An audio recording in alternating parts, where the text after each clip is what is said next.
Hello, my name is Mark Sekula. I'm a marketing professional with extensive experience in B2B marketing. I'd like to take you through a presentation on account-based marketing in the B2B space, and specifically talking about buyer personas and personalization and how to leverage that in your marketing when doing account-based marketing.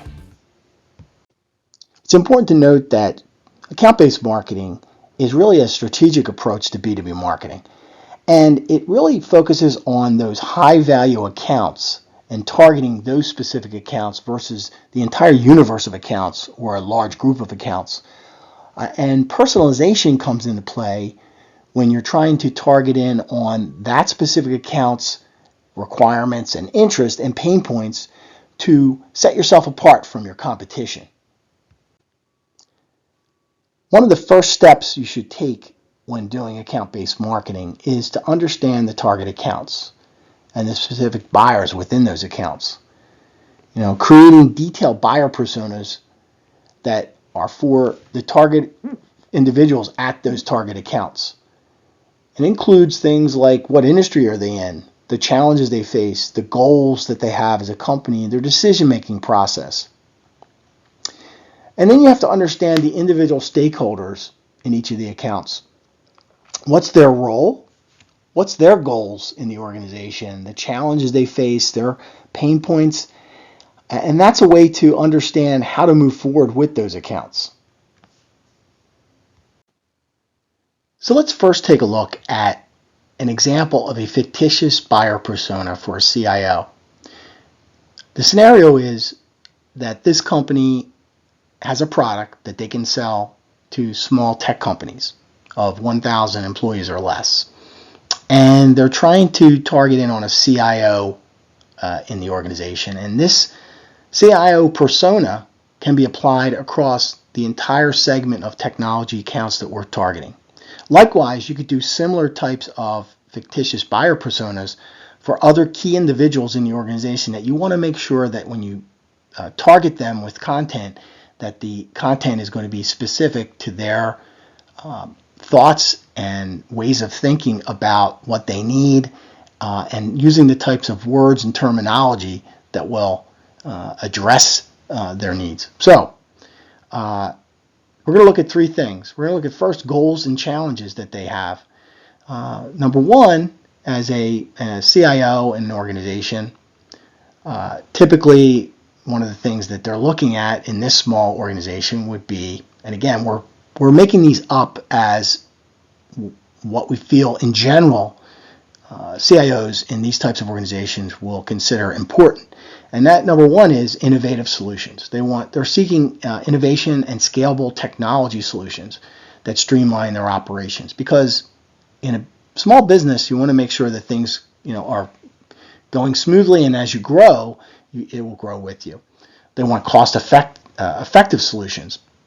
They need to balance innovation with cost effectiveness because, let's face it, they don't have unlimited budgets. They want to ensure that whatever they acquire is going to have data security and compliance, because that's really important. They don't want data breaches. And they want it to be, as I've mentioned before, scalable. So as they grow, the solution will grow with their organization, and it's flexible and adaptable to that. The second area we want to look at is their pain points. And the pain points are specific to the types of things that keep them up at night. For example, complexity. They struggle with the complexity of and integrated issues while trying to adapt to new solutions. They have limited resources, both from a dollars perspective and also people perspective. So they can't invest in something that is going to take forever to implement. It's going to require a lot of people. They need a clear ROI and efficiency. They need data security concerns met. They have problems with data security and keeps them up at night. So they want cybersecurity threats to be minimized, and they want robust protection. Additionally, they want staff training. They want to be able to balance the need for implementing new tech with ensuring that their staff is adequately trained to use and maximize and benefit from the solution. So those are the pains. The last thing we'll look at is their preferred channels and content. And the reason this is important is you can have an understanding of exactly what the pain points are and their goals and challenges. However, if you're not getting the content to them over the channels that they prefer, and it's not customized or in the types of formats that they would prefer, then you're kind of wasting your time. So as we can kind of understand from working with CIOs, they would prefer well-researched reports, case studies, white papers demonstrating ROI and successful implementations of similar or similar-sized companies using our solution. They want to engage with you at specific types of industry forums, technology blogs, and targeted webinars discussing the latest trends and best practices in IT management. And they appreciate direct and concise communication and focused on how the solution is going to address their pain points and offer practical benefits to them. Now, how are you going to target this fictitious persona, this CIO?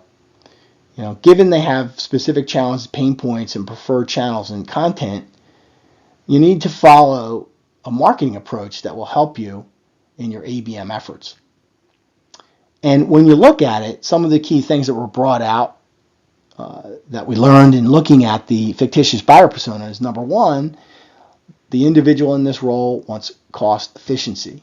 So you want to make sure that you stress that your solution is cost effective, that it's secure, that it's simple and easy to install, that requires very low staff and it's not going to affect their budget significantly, that it's scalable and will grow with the organization, which is another thing that was pointed out.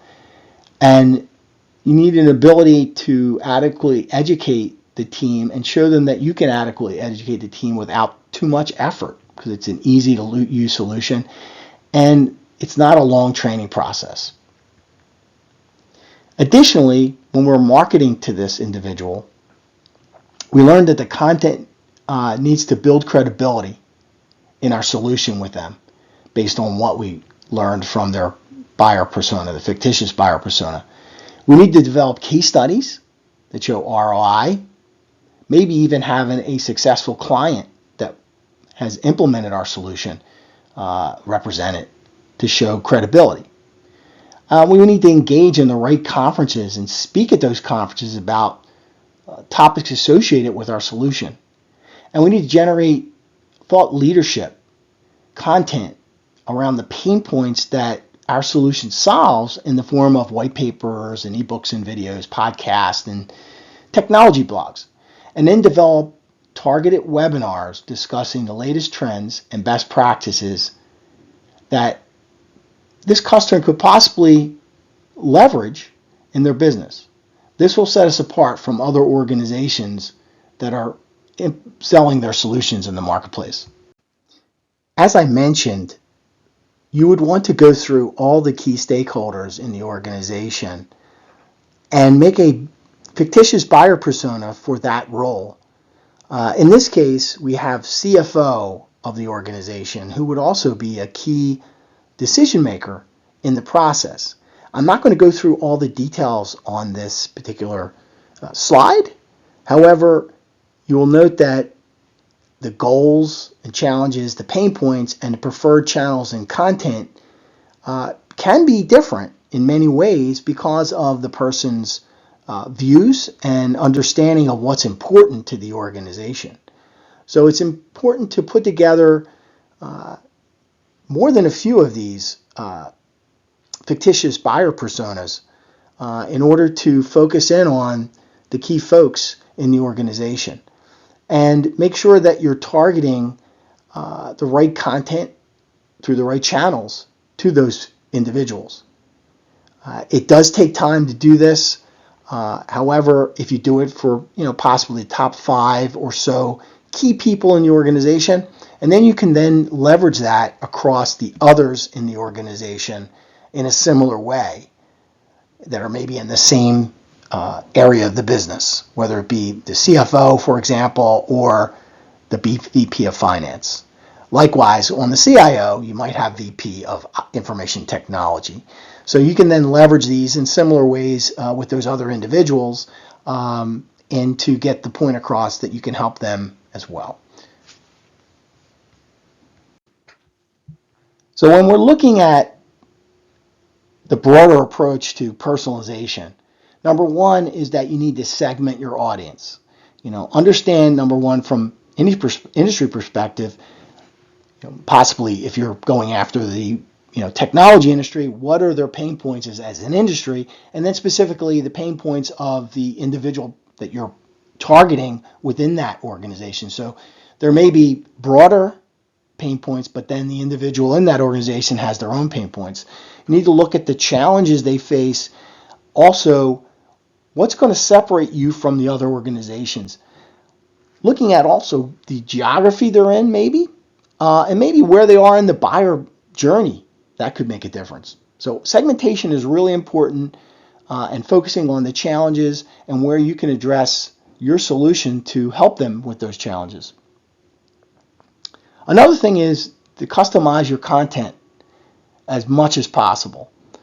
Targeting the content to that individual in a way that speaks to them and with their unique needs and their challenges, and specifically their segment of the industry. If you could tailor the content format like white papers and case studies and webinars specifically that resonates with the best practices of that segment of the audience, you'll find that you'll get a better penetration in that market. Also, dynamic content is another thing to consider. Being able to using marketing automation to personalize the information further using tools that allow you to dynamically swap out content. For example, their name of their company or specific images that are related to the industry you're targeting that make it more specific to what they would want to see given their industry and who you are, communicating to. Additionally, personalized messaging can go even further. Trying to address the specific challenge in industry trends that are in their specific industry, but also personalizing the message. And that could be the subject line or other aspects in the body of an email or the content to make it targeted to a specific type of account that you're targeting.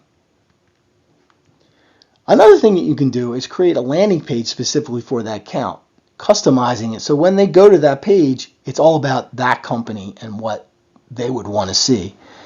This helps you to even further relate to the client and make sure that they understand that you know their business. Something else you can do is account-based advertising. And that would be leveraging an advertising platform. You could deliver targeted ads to individuals within the target accounts and tailor the copy and the creative to align with the specific needs of the account. And again, as I mentioned, personal outreach is important. Making sure the message is specific to them. Make sure that the information you're providing is going to address their specific needs.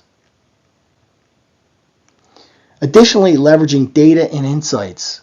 Monitoring the data you can gather insights about personalization efforts.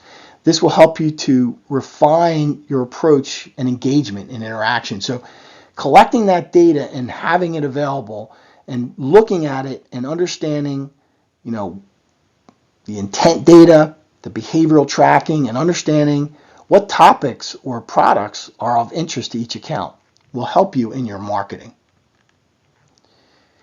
Another thing you need to consider is the timing and frequency. You don't want to bombard your accounts with information every day.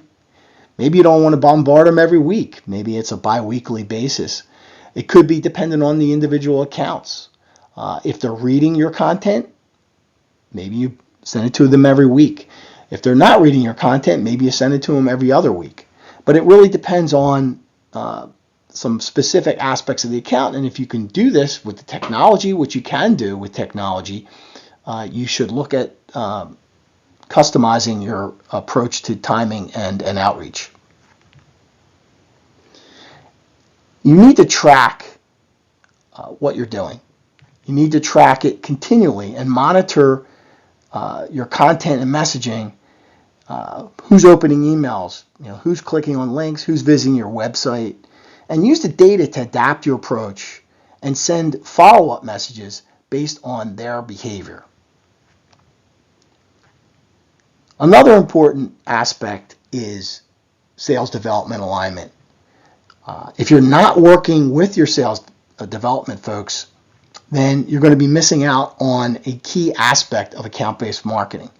You need to make sure that your sales development team understands what you're doing and why you're doing it, and that the approach of follow-up needs to be in concert with what you're doing from an account-based marketing perspective. This is extremely important.